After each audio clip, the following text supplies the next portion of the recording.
The Lord be with you. And with your spirit. A reading from the Holy Gospel according to Saint Matthew. Glory to you, O Lord. A man came up to Jesus and kneeling before him said, "Lord, have mercy on my son, for he is an epileptic and he suffers terribly, for often he falls into the fire and often into the water, and I brought him to your disciples. They could not heal him." And Jesus answered, "O faithless and perverse generation, how long am I to be with you? How long am I to bear with you? Bring him here to me." And Jesus rebuked him, and the demon came out of him, and the boy was cured instantly. Then the disciples came to Jesus privately and said, "Why could we not cast it out?" He said to them, "Because of your little faith. For truly I say to you, if you have faith as a grain of mustard seed, you will say to this mountain, 'Move hence to yonder place,' and it will move, and nothing will be impossible to you." The Gospel of the Lord. Praise you, Lord Jesus Christ.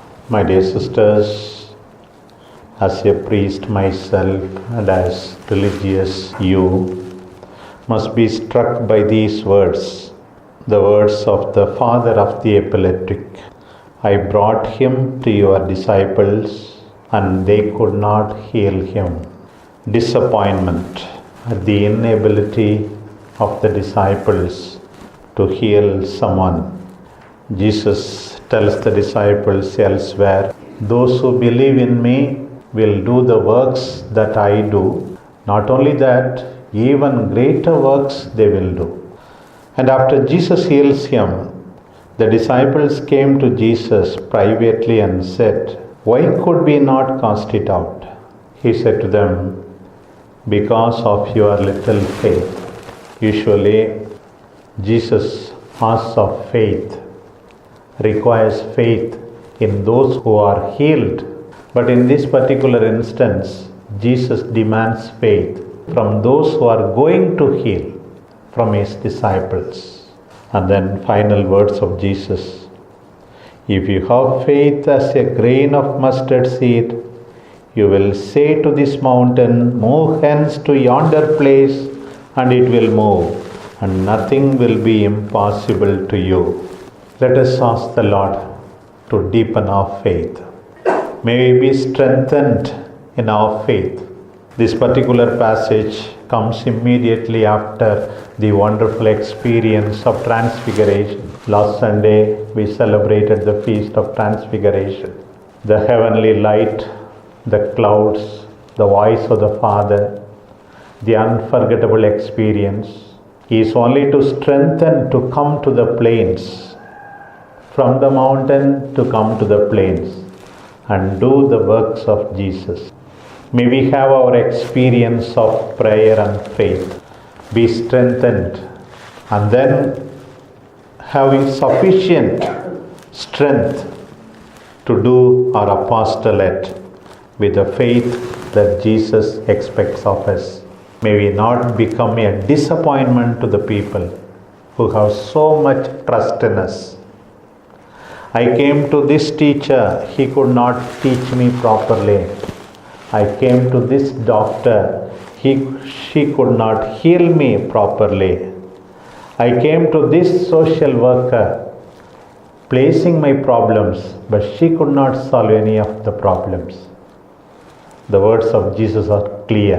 Nothing is impossible to you, my disciples, if only you have faith as a grain of the mustard seed. Today's first reading from the book of Deuteronomy also is very beautiful. We can never forget the Lord. After giving the command to love the Lord with all our heart, all our soul, and all our might, the Lord commands that these commands of love, command of love of God and love of our neighbor must be in our heart. We have to teach them to the children and talk of it again and again when we sit in our house and when we walk by the way and when we lie down and when we rise. We shall bind them as a sign upon our hand. They shall be as frontlets between your eyes. You should never forget it. They have to tie them and that they may see repeatedly the great command of the Lord. And then he says, you will enjoy prosperity. You did not work hard. Other people's labor, you have become the beneficiary. But even during those times in your prosperity, never forget my commandments. Never forget all that I did to you to liberate you. May we trust this Lord who has guided us right from the womb of our mother up to this day and continue to have strong faith to do the works of Jesus and even greater works. Amen.